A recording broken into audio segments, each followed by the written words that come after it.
Hello दोस्तों, आप लोगों के सामने एक नया वीडियो लेकर आ गए हैं जो कि एनालॉग इलेक्ट्रॉनिक्स का है। और वो एनालॉग इलेक्ट्रॉनिक्स डिजिटल इलेक्ट्रॉनिक्स में भी चैप्टर है आपका ऑपरेशनल एम्पलीफायर। तो हमने एनालॉग इलेक्ट्रॉनिक्स का लगभग वीडियो समाप्त कर दिया था। तो ऑपरेशनल एम्पलीफायर जो आपके लिए बहुत मस्त वीडियो है, तो आप लोग अच्छे से इसको पढ़िएगा और एंजॉय करिएगा। और एक चीज़ और है, अच्छा लगे तो वीडियो को लाइक और सब्सक्राइब करें और मेरे साथ शेयर कीजिएगा। तो आज हम लोग पढ़ेंगे क्या operational amplifier, what is definition of operational amplifier. ठीक, उसे पढ़ेंगे। OPMP बोलते हैं, ठीक, ऑपरेशनल एम्पलीफायर। तो ऑपरेशनल एम्पलीफायर क्या है? ठीक, ऑपरेशनल एम्पलीफायर पहली बात तो ये हाई गेन डीसी एम्पलीफायर होता है। फर्स्ट क्या होता है? High gain DC amplifier, high gain DC amplifier. दूसरा क्या करता है? Both amplify AC and DC signal, दोनों सिग्नल एम्पलीफाई करता है, एसी एंड डीसी सिग्नल। तो both amplify AC and DC signal, मतलब दोनों सिग्नल एम्पलीफाई करता है। और इसको ऑपरेशनल एम्पलीफायर को डायरेक्ट कपल एम्पलीफायर बोलते हैं। तीसरा क्या बोलते हैं? डायरेक्ट कपल्ड, क्या बोलते हैं? Direct couple amplifier. Direct coupled का मतलब है इसमें ना तो कोई कैपेसिटर होता है इसमें जैसे हम लोग बीजीटी में क्या करते हैं, कैपेसिटर का इन्वॉल्वेशन करते हैं। इसमें कैपेसिटर का इन्वॉल्वेशन नहीं होता, सीधा एक ट्रांजिस्टर से दूसरे ट्रांजिस्टर में सीधा डायरेक्ट कपल होता है, कोई इसमें मीडियम की आवश्यकता नहीं होती, इसलिए डायरेक्ट कपल एम्पलीफायर कहते हैं। तो इसमें नंबर 1 आता है cos Darlington pair. Darlington pair इसमें होता है common collector plus common collector. और इसी में आता है कास्केड एम्पलीफायर, कास्केड एम्पलीफायर। इसमें क्या आता है? Common ammeter and common base, दो एम्पलीफायर आते हैं। एक डायरेक्ट कपल एम्पलीफायर होता है, ऑपरेशनल एम्पलीफायर हमारा डायरेक्ट कपल एम्पलीफायर होता है, ठीक। और ये इसकी प्रॉपर्टी होती है। तो हम लोग एक चीज जानेंगे, इतना आप लोग नोट डाउन कर लीजिए। और हम लोग एक जानेंगे कि डायरेक्ट कपल एम्पलीफायर, डायरेक्ट का मतलब है कि इसमें कोई भी मीडियम, जैसे कैपेसिटर हम लोग यूज करते थे उसमें, तो इसमें कैपेसिटर की जरूरत नहीं है, इसलिए इसको बोलते हैं डायरेक्ट कपल एम्पलीफायर। इसको नोट डाउन कर लेंगे।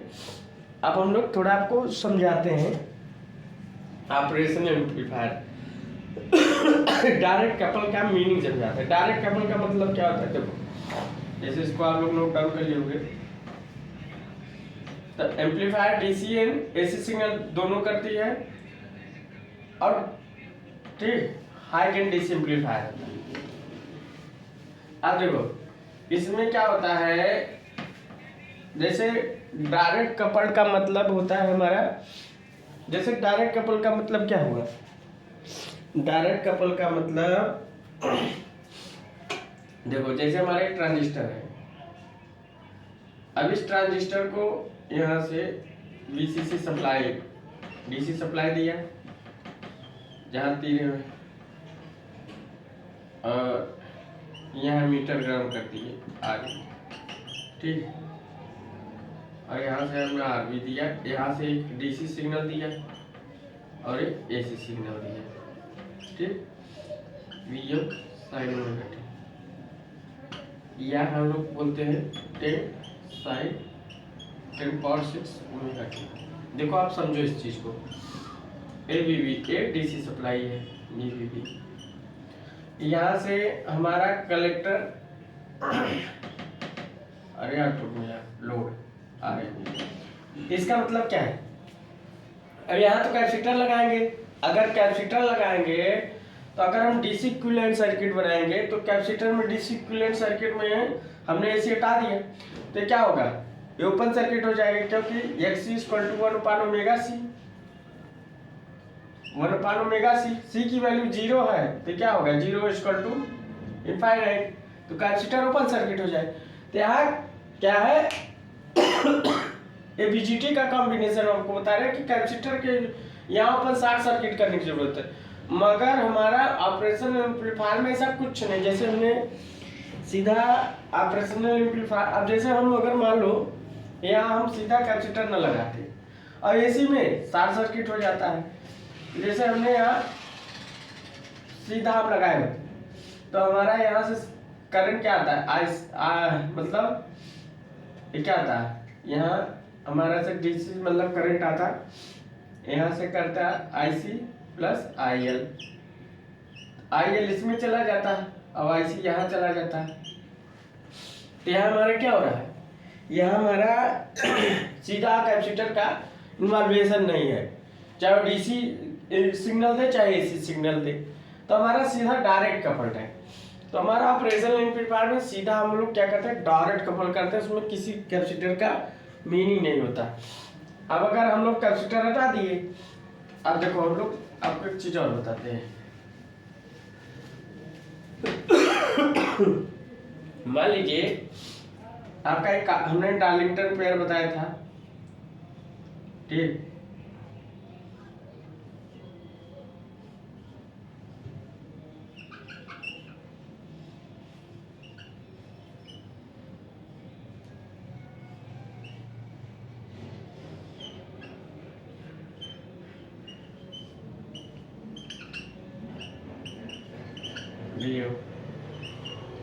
अरे ये मीटर है, इसके बेस से जुड़ा है मीटर है, ठीक, कॉमन कलेक्टर आर बी, यहाँ से हमने दे दिया पीसीसी। ये क्या है, डार्लिंगटन पेयर है, क्या है, डार्लिंगटन पेयर, इसका मीटर इसके बेस से सीधा जुड़ा है, डायरेक्ट कपल एम्पलीफायर है। तो हमारा ऑपरेशन एम्पलीफायर डायरेक्ट कपल, क्योंकि इसमें किसी मीडियम का आवश्यकता नहीं है, ठीक, ये डायरेक्ट कपल एम्पलीफायर है। ये डार्लिंगटन पेयर एक तरफ से आप लोग, ये क्या है, डार्लिंगटन पेयर, डार्लिंगटन एम्पलीफायर है, डार्लिंगटन एम्पलीफायर है, डार्लिंगटन एम्पलीफायर, जैसे कास्केड एम्पलीफायर से डार्लिंगटन एम्पलीफायर। तो हमारा ये सर्किट है डार्लिंगटन पेयर का, ठीक, इसको नोट डाउन कर लीजिए, डार्लिंगटन पेयर में आता है, ये आपका डार्लिंगटन पेयर,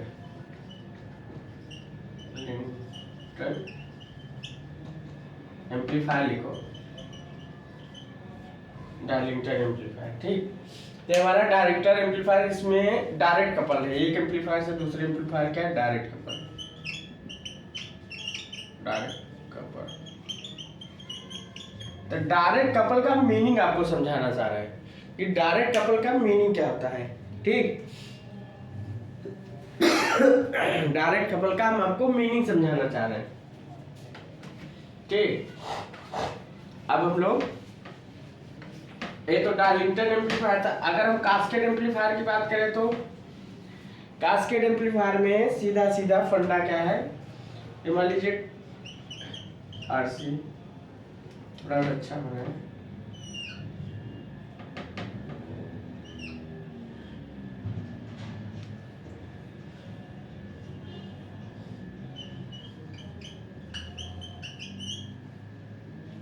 यह पीसीसी,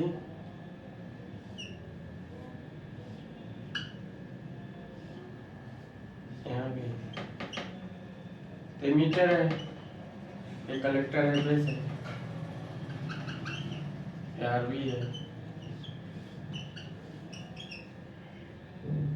एसी है, यहाँ से आरएल है, यहाँ से आउटपुट ले लिए। तो क्या है, ये आपका कास्केड एम्पलीफायर है, कॉमन एमीटर, एमीटर ग्राउंड है, यहाँ बेस ग्राउंड है, तो कॉमन बेस। यहाँ क्या है, डायरेक्ट कपल का मीनिंग मतलब हम आपको समझा रहे हैं, मतलब हमारा जो ऑपरेशन एम्पलीफायर है डायरेक्ट कपल एम्पलीफायर होता है, उसमें किसी भी हमारा एक कास्केड एम्पलीफायर है, कौन सा एम्पलीफायर है, कास्केड, कौन सा एम्पलीफायर है, कास्केड एम्पलीफायर, उसका मीनिंग हम आपको समझा रहे हैं कि cascade amplifier direct couple amplifier होता है, इसमें किसी भी कैपेसिटर की आवश्यकता नहीं होती। कभी कभी क्या होता है, अगर हम बीजीटी में कैपेसिटर लगा देते हैं, कभी कभी हमारा सोचते हैं कि कैपेसिटर लगाने से अगर हम एसी सिग्नल दे रहे हैं तो हमारा क्या होगा, 60 होगा, तो 60 में ओपन हो जाता है, बताऊंगा। तो ये क्या है, डायरेक्ट कपल ऑपरेशन एम्पलीफायर हमारा डायरेक्ट कपल एम्पलीफायर। डायरेक्ट का मीनिंग समझा रहे कि डायरेक्ट कपल कैसे, कोई भी एसी सिग्नल की आवश्यकता, मतलब कोई भी कपलिंग कैपेसिटर की आवश्यकता नहीं होती, ठीक।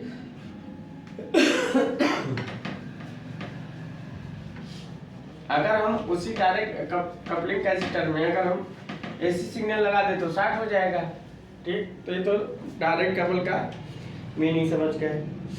अब देखिए, मान लीजिए आपका पर्सनल एम्पलीफायर है, तो हम सिंबल ये मान लीजिए, ठीक। तो एक ऑपरेशन एम्पलीफायर ऐसा आप करते हैं, सिंबलिक रिप्रेजेंटेशन ऐसा करते हैं। तो ऑपरेशन एम्पलीफायर में हमारा एक प्रैक्टिकल होता है। ऑपरेशन एम्पलीफायर में हमारा दो कॉमन हुआ, एक आइडियल और एक प्रैक्टिकल। दो एम्पलीफायर हो गए, एक आइडियल होगा एक प्रैक्टिकल होगा। तो आइडियल में जो इनपुट रेजिस्टेंस की वैल्यू होती है वो इनफाइनाइट होती है, आउटपुट रेजिस्टेंस की वैल्यू 0 और ओपन लूप गेन की वैल्यू इनफाइनाइट। आइडियल की बात कर रहे हैं, ये चीज याद रखिएगा, कैसे होगा अभी सब बताएंगे, या हम आपको लिखवा रहे हैं। प्रैक्टिकल में क्या होता है, जो इसकी वैल्यू होगी वो 10⁻6 ओम होगी, मतलब 10⁻6 ओम। और दूसरा आर ओ की वैल्यू 100 से कम होगी। तीसरा एओएल की वैल्यू आपकी 10⁻6 होगी। तो एक प्रैक्टिकली और आइडियली एम्पलीफायर में एक डिफरेंस पूछ सकता है कभी कभी कि प्रैक्टिकली क्या होगा। आइडियली अगर पूछता है तो आइडियली केस में ऑपरेशन एम्पलीफायर की इनफाइनाइट वैल्यू होती है, इसकी वैल्यू होती है इनपुट आउटपुट रेजिस्टेंस की 0, इनपुट रेजिस्टेंस की infinite, open loop gain amplifier open loop gain जो होता है इसका इनफाइनाइट होता है। और प्रैक्टिकली का 10⁻6 इनपुट रेजिस्टेंस, आउटपुट रेजिस्टेंस 100 ओम करिए, और ये ओपन लूप गेन का 10⁻6 ओम। तो ऑपरेशन एम्पलीफायर में दो, एक आइडियली प्रैक्टिकली।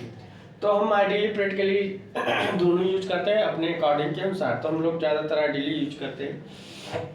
तो देखते हैं, तो आप लोगों ने इसको नोट डाउन कर लिया होगा, ठीक। ये आइडियली प्रैक्टिकली। अब हम सिंबॉलिक रिप्रेजेंटेशन पढ़ते हैं, थोड़ा सिंबॉलिक रिप्रेजेंटेशन पढ़ेंगे और आपको इसमें थोड़ा बताते जाएंगे। टॉपिक अच्छा है, ऑपरेशन एम्पलीफायर का आता है जो पढ़ लिया तो अच्छा है। मान लीजिए एक आइडियल एम्पलीफायर है, क्या है, आइडियल एम्पलीफायर है।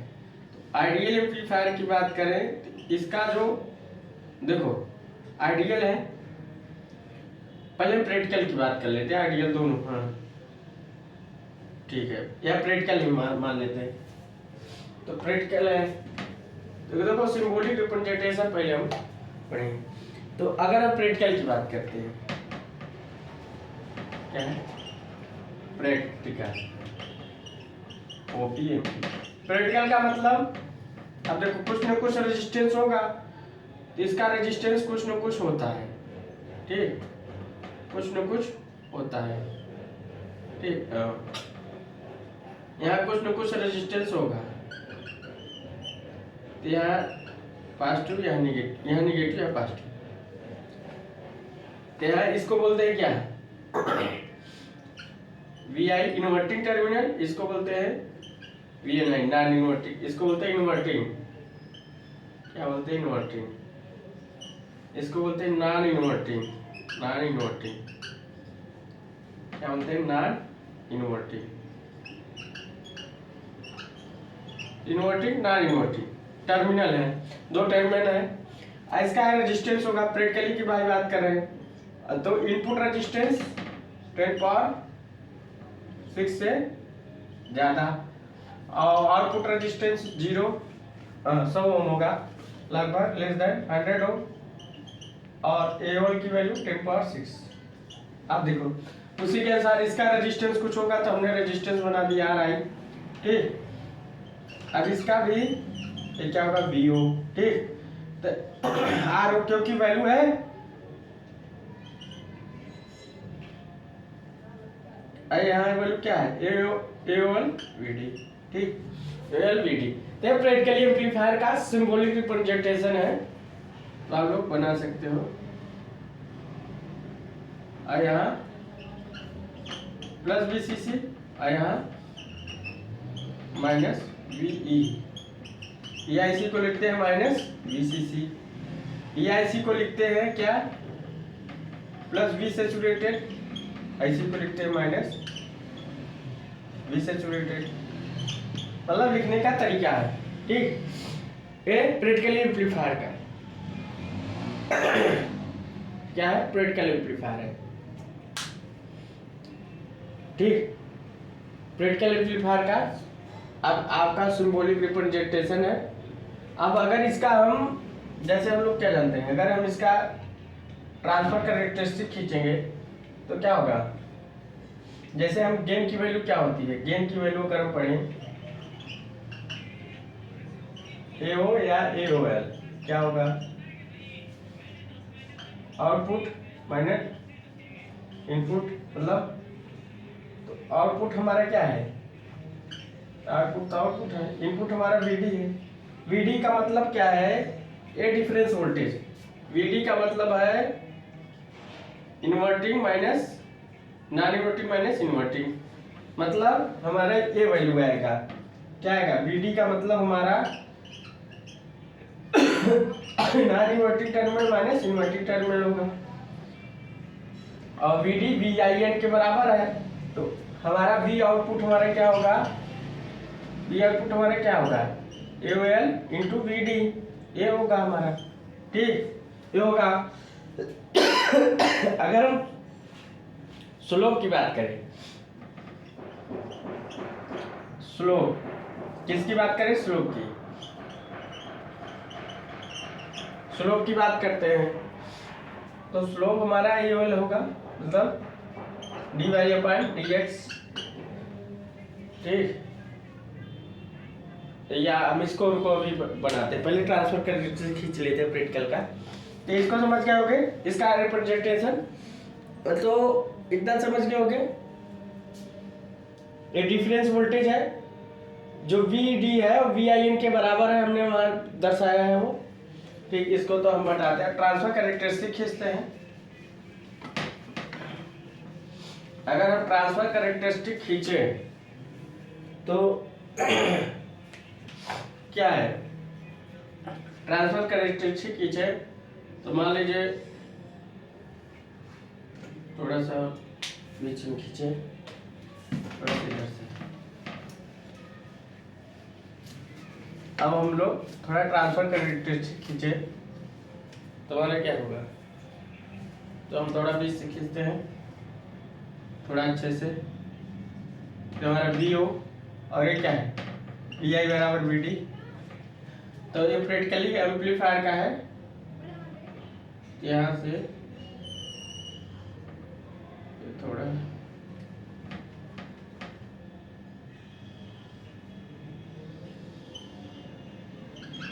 यहाँ तक हमारा मैक्सिमम आउटपुट कहाँ जाएगा, यहाँ तक जाएगा, यहाँ से सैचुरेटेड हो जाएगा, यहाँ के बाद सैचुरेशन हो जाएगा,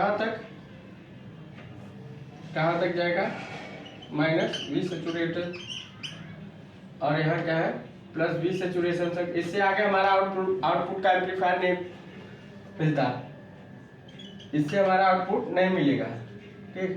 अब यहाँ क्या है, अगर हम स्लोप की बात करें, इसमें किसकी, स्लोप की, तो स्लोप की बात करें क्या होगा, d y upon d x.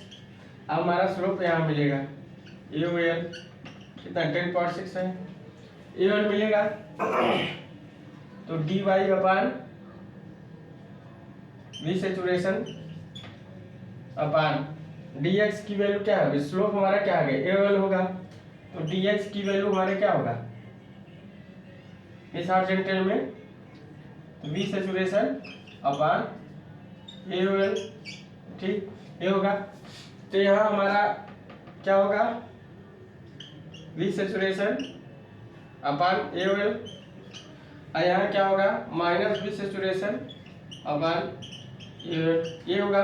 ठीक, तो हमारा वैल्यू हो गया। प्रैक्टिकल एम्पलीफायर का हमारा क्या है, ट्रांसफर कैरेक्टरिस्टिक। क्या है, ट्रांसफर कैरेक्टरिस्टिक, ट्रांसफर कैरेक्टरिस्टिक। ठीक, तो हमारा ऑपरेशनल एम्पलीफायर का ट्रांसफर कैरेक्टरिस्टिक क्या है वो हमने आपको बता दिया। ठीक, तो आप लोग अच्छे से बना लीजिए।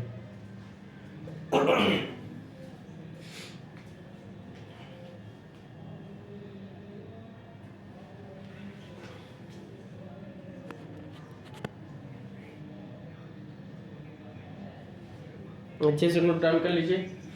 ठीक, तो आप लोग बना लीजिए।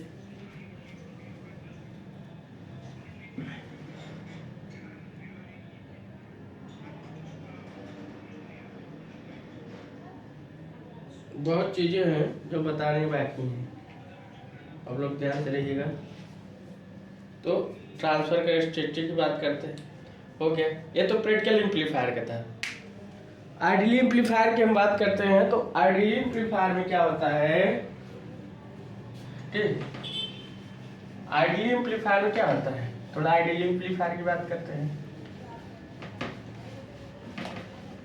तो आइडियल एम्पलीफायर में क्या होता है, तो आइडियल एम्पलीफायर जैसे आपका आइडियल की बात करते हैं, तो आइडियल में क्या कर रहा है, input resistance infinite, output resistance 0, open loop gain infinite. तो अगर आइडियल एम्पलीफायर की बात करें तो हमारा ये चीज देखा जाए, ये तो इन्वर्टिंग नॉन इन्वर्टिंग, तो V I upon V N I ये चीज है। ठीक, अरे यहाँ क्या है, वी ओ। ठीक, यहाँ रहेगा ही, और यहाँ क्या होगा, VCC प्लस VCC या प्लस वी सैचुरेशन या माइनस वी या माइनस वी सैचुरेशन, ये होगा। ठीक, अब इसमें कोई स्लोप ही नहीं है, तो इसका सिंपल सा ट्रांसफर कैरेक्टरिस्टिक खींचोगे तो क्या मिलेगा, वी ओ और वी इनपुट या वी डी, ये मिलेगा। या इसका बस यह मिलेगा यहाँ पे, प्लस वी सैचुरेशन, और यहाँ क्या है, माइनस वी सैचुरेशन। ये आइडियल कैरेक्टरिस्टिक मिलेगा हमारा इस एम्पलीफायर का, इस एम्पलीफायर। ठीक, कैरेक्टरिस्टिक है आइडियल का। अब देखो इसमें केस क्या बनता है कि एओएल की वैल्यू हमारा क्या है, इनफाइनाइट है। ठीक, एक चीज जान लीजिए, हमारा जो एओएल की वैल्यू होगी, मतलब आउटपुट की वैल्यू होगी, आउटपुट की वैल्यू हमारे क्या है, एओएल एंड वीडी, इतना हम जानते हैं। ठीक, अब देखिए हमारा क्या है, कैरेक्टरिस्टिक्स हमने बता दिया, कोई स्लोप लोप नहीं होगा क्योंकि स्लोप है ही नहीं, स्लोप है ही नहीं।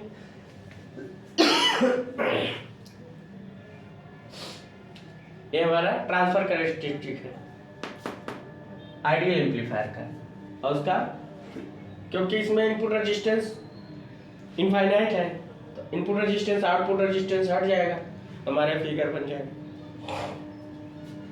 अब देखो एक चीज इसमें जान लीजिए, जो एम्पलीफायर होता है ऑपरेशन एम्पलीफायर का,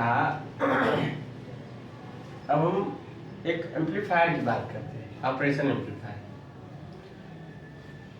ठीक, जो इसका आउटपुट होगा, क्या होगा, आउटपुट, जो इसका आउटपुट होगा वो प्लस माइनस वी सैचुरेशन से ज्यादा नहीं जाएगा, इससे ज्यादा नहीं जाएगा। मतलब जो आपकी आउटपुट वैल्यू होगी प्लस माइनस वी सैचुरेशन, मतलब या तो क्या होगी, या तो हमारी जो वैल्यू होगी प्लस वी सैचुरेटेड होगी या माइनस वी सैचुरेशन होगी, दो वैल्यू होगी, या तो ये वैल्यू या तो ये वैल्यू, इससे ज्यादा हमारा ऑपरेशन एम्पलीफायर की वैल्यू ज़्यादा नहीं होगा। जो इसकी वैल्यू होगी वही अगर इससे ज़्यादा जाता है तो इससे ज़्यादा वैल्यू हम लेंगे नहीं, बस इसी में कर देंगे अपना। जो इसकी वैल्यू होगी वही इसकी, जो इससे मतलब जैसे हमारा वी सैचुरेशन की वैल्यू कब होगी, जब हमारा inverting terminal is greater than inverting terminal से ज़्यादा होगा, तो मतलब Vd की वैल्यू ज़्यादा होगी तब हमारा वी सैचुरेशन होगा। अब माइनस वी सैचुरेशन कब होगा, माइनस वी सैचुरेशन तब होगा जब इन्वर्टिंग टर्मिनल की वैल्यू वी इन्वर्टिंग से ज़्यादा होगी और Vd की वैल्यू 0 होगी, तब हमारा V होगा। मतलब इसका मतलब क्या है, कहने का मतलब है V open AOL into VD। VD का मतलब क्या है, VNI माइनस VI। तो इन्वर्टिंग टर्मिनल का मतलब अब क्या करा है इस केस में, फर्स्ट केस के अनुसार इन्वर्टिंग की नॉन इन्वर्टिंग की वैल्यू भी इन्वर्टिंग से ज़्यादा है, तो मतलब ये क्या हो जाएगा, ये क्या हो जाएगा, ये क्या हो जाएगा, ये तो हट जाएगा, तो हमारा ये बचेगा। तो हमारा आउटपुट किस पर डिपेंड करेगा, VNI पर। किस पर डिपेंड करेगा, VNI पर डिपेंड करेगा, VNI पर। आउटपुट हमारा किस पर डिपेंड करेगा, VNI पर, क्योंकि इस केस में VNI is greater than VI। तो हमारा आउटपुट क्या होगा, तो हमारा Vd की वैल्यू क्या है, पॉजिटिव है, मतलब Vd की वैल्यू की तरफ से पॉजिटिव है, तो पॉजिटिव है तो हमारा आउटपुट क्या आएगा, प्लस वी सैचुरेशन। आउटपुट हमारा क्या आएगा, प्लस वी सैचुरेटेड आएगा। अब मुझसे ज़्यादा नहीं ले जाएंगे क्योंकि हमारा VNI की वैल्यू, जब VNI की वैल्यू ज़्यादा होगी VE से, मतलब अगर हम घटाएंगे, जैसे मान लीजिए क्या है, 3 है, मान लो 2, 1 आ गई और L की वैल्यू कुछ होगी, तो हमारा जो आउटपुट आएगा वो प्लस वी सैचुरेशन आएगा, माइनस वी सैचुरेशन नहीं आएगा। क्या आएगा, माइनस वी सैचुरेशन नहीं है। समझ गए होंगे, ये तो फर्स्ट केस है। अब सेकंड केस की बात करते हैं, किसकी, सेकंड केस की बात करते हैं। अगर हम सेकंड केस की बात करें, किसकी, सेकंड केस की। अब सेकंड केस की बात करें तो यह क्या होगा, सेकंड केस की अगर हम बात करें, क्या है, VO UL इंटू, अब VNI माइनस VI, यहाँ अब क्या है,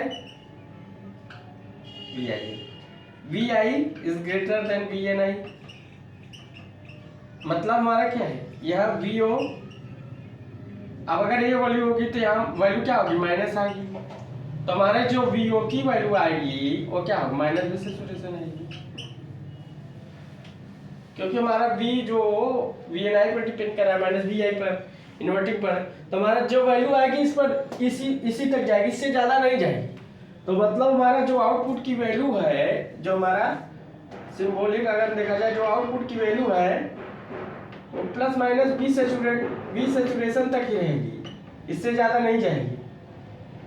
ठीक, मतलब इससे ज़्यादा हमारी नहीं जानी, यहाँ तक वी सैचुरेशन तक हम कर सकते हैं। ठीक, तो एक हमारा क्या रिजल्ट निकला, रिजल्ट हमारा ये निकला, इसको आप नोट डाउन कर लीजिए। रिजल्ट हमारा क्या निकला, इसको हटा देते हैं। हमारा एक रिजल्ट क्या निकला, रिजल्ट हमारा ये निकला, जो Vd की वैल्यू है और हमारा minus V saturation upon AOL या plus V saturation upon AOL, और यहाँ VO plus minus V saturation से लेकर प्लस वी सैचुरेशन तक होगी, इससे ज़्यादा हमारा आउटपुट की वैल्यू नहीं होगी। समझिए, तो हमारी आउटपुट की वैल्यू इससे ज़्यादा होगी नहीं, जो हमारा होगा आउटपुट की वैल्यू का ये डिपेंड करेगा। ठीक, क्या होगा, डिपेंडेंसी करेगा। ठीक,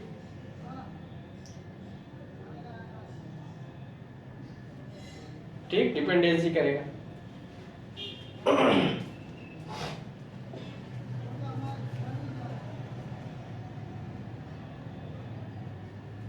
समझ गए होगे। अब देखा जाए, नीचे का नोट डाउन कर लियोगे।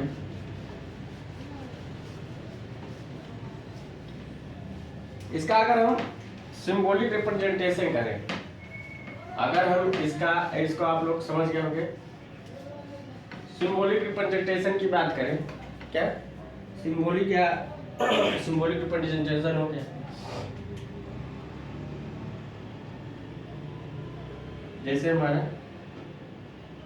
डिफरेंस एम्पलीफायर, इसका गेन क्या है, A1 है। गेन स्टेज इसका A2 है। और आउटपुट का मतलब, आउटपुट में पुश पुल एम्पलीफायर होगा, पुश पुल या एमीटर फॉलोवर, एमीटर फॉलोवर,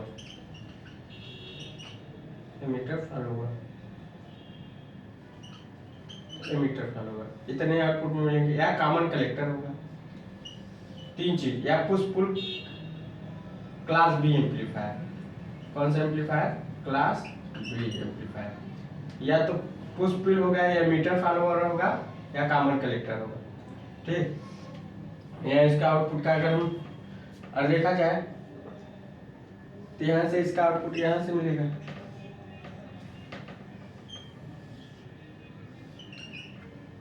यहाँ क्या होगा VCC, और यहाँ क्या होगा माइनस बी, ये चीज होगा।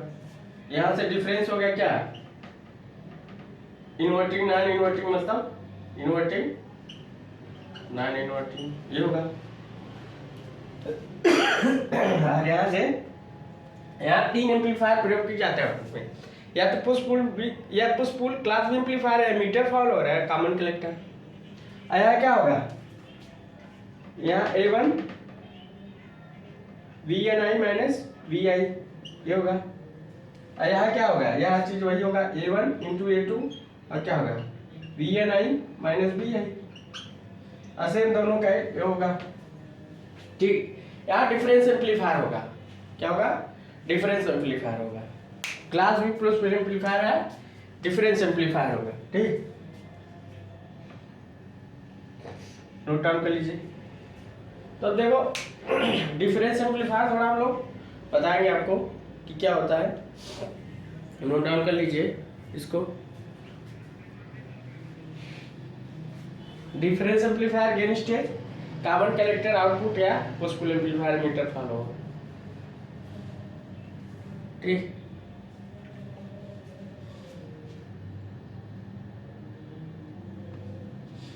इसको हम डिलीट करते हैं, आप लोग बता लेंगे। अब देखो हम आपको बताते हैं, मान लीजिए इसको हम सिंबॉलिक रिप्रेजेंटेशन करना चाहते हैं।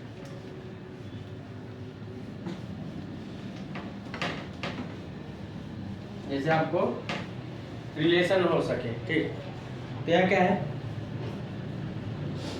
यहाँ मान लीजिए आपका एम्पलीफायर है,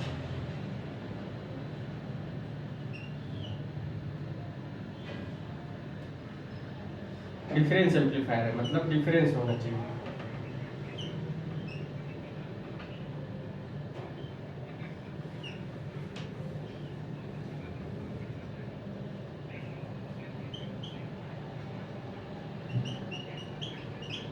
ठीक, यहाँ से यहाँ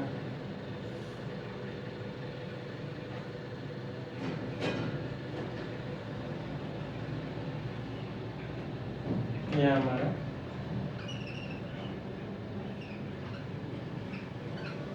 यहाँ VO1 या VO2, और यहाँ क्या है VO1 माइनस VO2। यहाँ से हमने सप्लाई दिया VNI या VA, यहाँ क्या दिया, यहाँ हमने दिया VNI इन्वर्टिंग। ठीक, और यहाँ हमने दिया VCC, और यहाँ हमारा मैंने भी कर सकते हैं। ये ट्रांजिस्टर T1 है, ये ट्रांजिस्टर T2 है, ठीक। अब ये डिफरेंस एम्पलीफायर मतलब देखो क्या क्या है, ठीक। यहाँ अगर एक हम सिंबल बनाए plus B saturation minus B saturation, ठीक, इन्वर्टिंग वी आई और वी एन आई, इससे ये कनेक्ट हो गया, इससे हमारा ये कनेक्ट हो गया, और इससे ये कनेक्ट हो गया, ऐसे कनेक्ट हो गया। तो हमने बना दिया थोड़ा सा, आपको पता है, ठीक। नोट डाउन कर लीजिए, हमारा सप्लाई अब हमने बना दिया है, ठीक, परसेंटेज है। अब इसमें एक चीज हम लोग समझेंगे कि क्या है। देखो ये जो इन्वर्टिंग एम्पलीफायर है, ये नॉन इन्वर्टिंग एम्पलीफायर है। जब हम सप्लाई इन्वर्टिंग में देंगे तब क्या होगा आउटपुट, और जब नॉन इन्वर्टिंग में तब क्या होगा। अगर हम इन्वर्टिंग में दें तो आउटपुट 180 डिग्री मिलेगा, अगर नॉन इन्वर्टिंग देंगे तो जो हमारा फेज डिफरेंस होगा 0 होगा। देखो इसी समझाते हैं। जैसे अब अगर हमने यहाँ से सप्लाई इसमें दिया, इसको ग्राउंड कर दिया, इसमें हम सप्लाई नहीं दिए, इसमें हम सप्लाई नहीं दी, देखो अब दिखाते फिर बैक करते। अगर हमने सप्लाई इसमें दिया है, इस वाले में, इस टर्मिनल से, पहले इस टर्मिनल को दिया, ये डिफरेंस एम्पलीफायर है, वो आपको समझना चाहते हैं, ये समझ गए होंगे, आपने इसको नोट डाउन कर लिया होगा। अब देखो हम बताते हैं, ये समझाना चाहते हैं।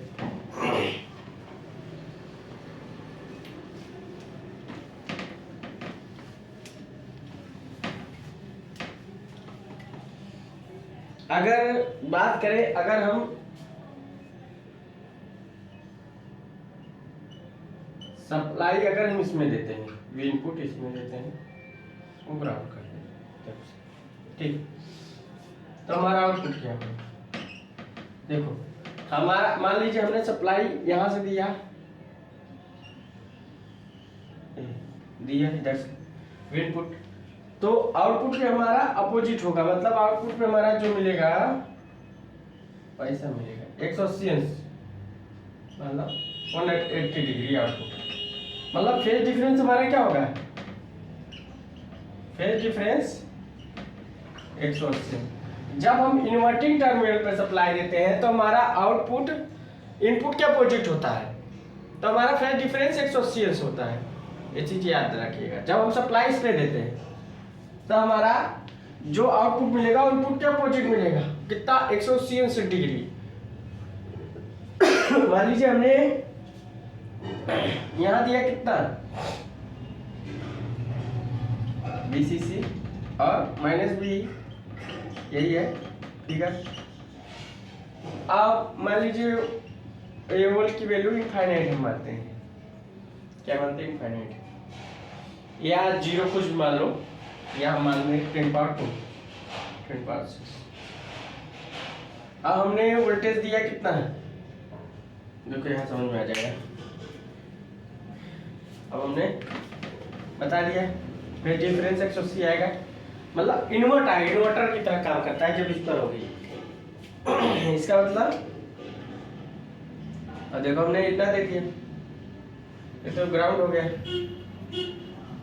तो जब ग्राउंड हो गया तो VO का मतलब क्या होगा, VOL इंटू VD का मतलब क्या है 10 पावर 6, यहाँ इनपुट में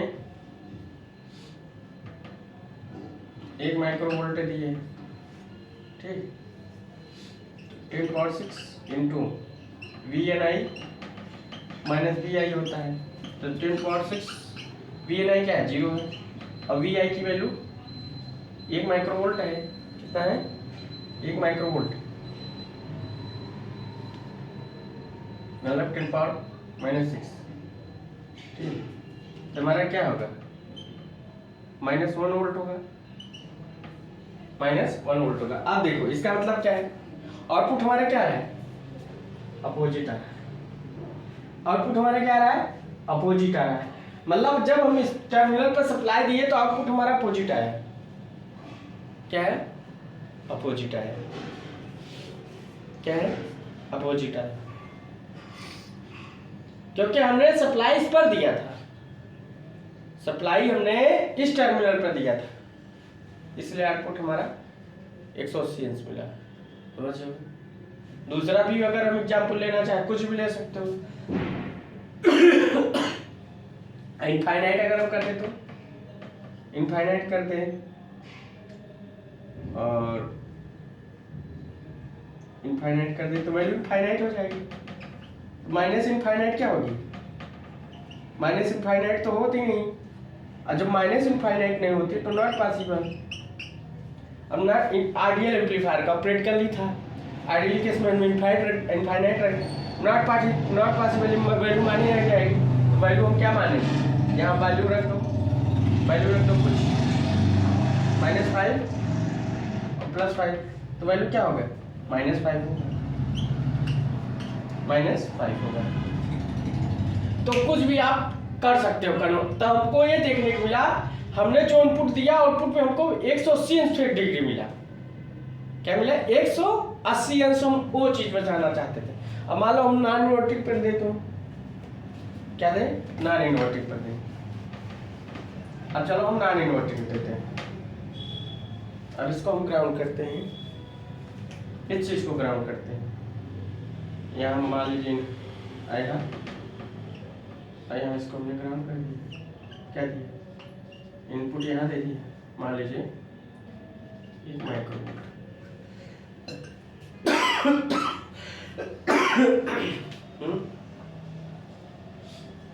10 पावर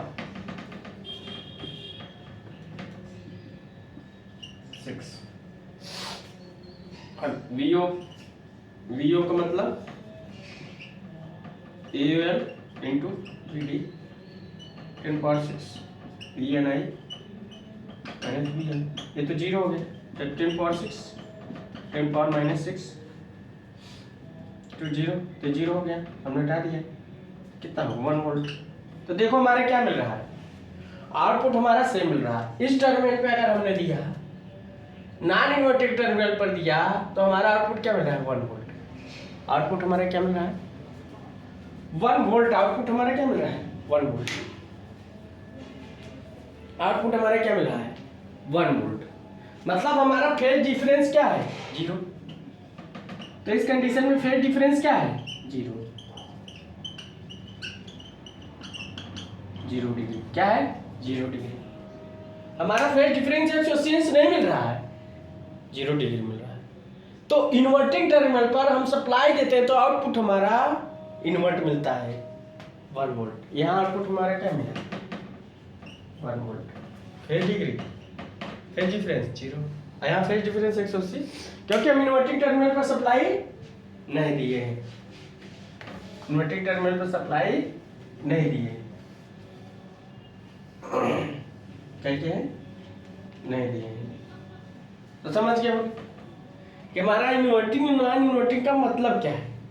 अब देखो एक चीज और है, अब हम फिर क्या समझ गए होगे कि इन्वर्टिंग पर देंगे तो हमारा फेज डिफरेंस 180 आएगा, और नॉन इन्वर्टिंग पर देंगे तो फेज डिफरेंस हमारा क्या आएगा, 0 डिग्री। अब मान लीजिए हमने कुछ वैल्यू रख दिया, ठीक, कुछ वैल्यू रख दिया। मान लीजिए हमने क्या रखा है, 10 पावर 6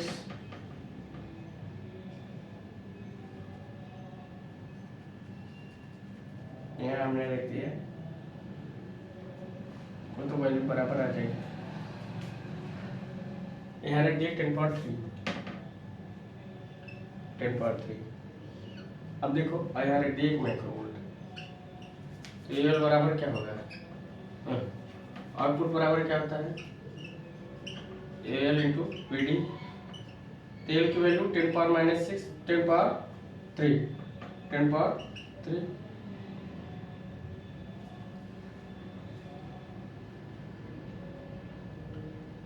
नॉन इन्वर्टिंग की value VNI minus VI 10 power 3 क्या है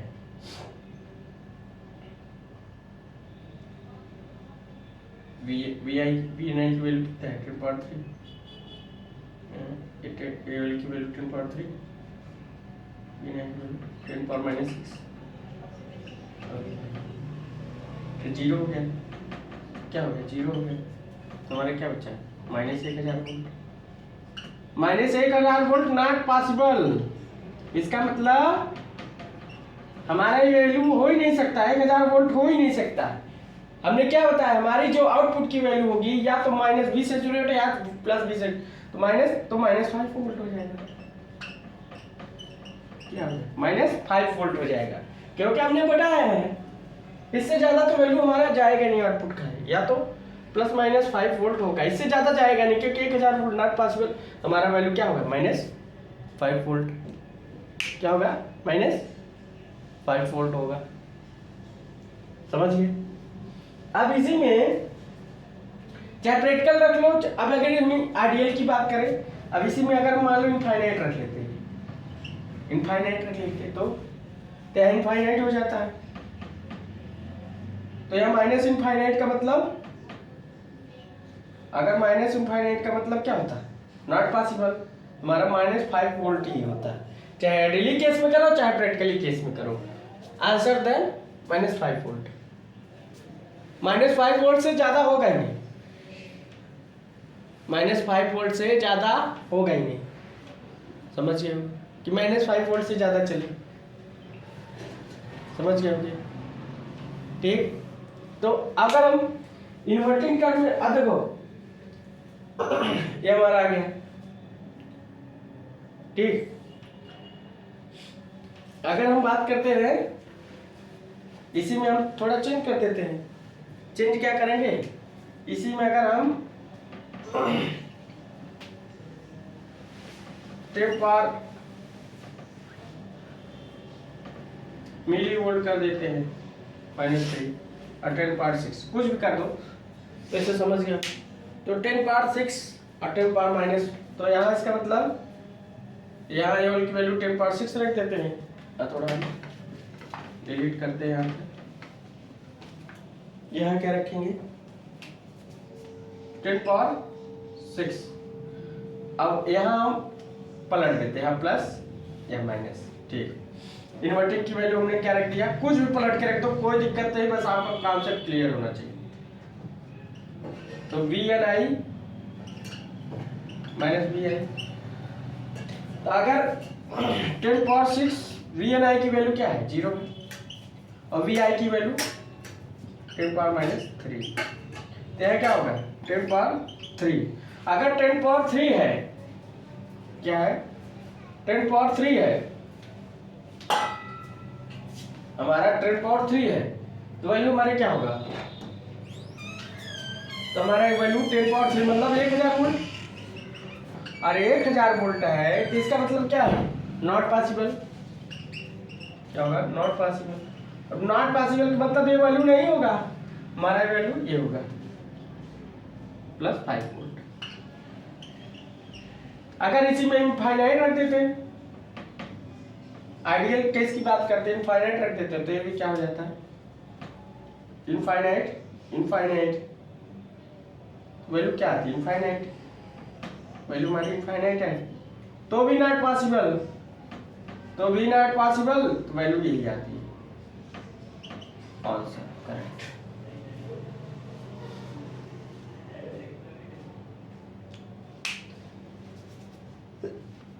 क्या थी यही आती। तो हम ये समझाना चाह रहे थे कि हमारा जो ऑपरेशनल एम्पलीफायर है वो कितना वैल्यू जा सकता है कितना हम लोग ले सकते हैं। तो हमने सारा आपको एग्जाम्पल से आपको समझाया आपको बताया हर चीज लेकर प्रैक्टिकली में इनफाइनाइट आइडियली में कुछ प्रैक्टिकली में कुछ वैल्यू होगा आइडियली में इनफाइनाइट वैल्यू रखते हैं। आपको हमने आपके सामने बताया। और एक चीज़ बताया कि अगर हम इन्वर्टिंग टर्मिनल पे देंगे तो वैल्यू आउटपुट में हमारा फेज डिफरेंस एक्सोसिएंस मिलेगा, हमने कैलकुलेट करके आपको बता भी दिया। तो आप लोग अच्छे से बने रहिए, आपको ऑपरेशन एम्पलीफायर की ऐसे वीडियो आपको मिलती जाएंगी। So thanks.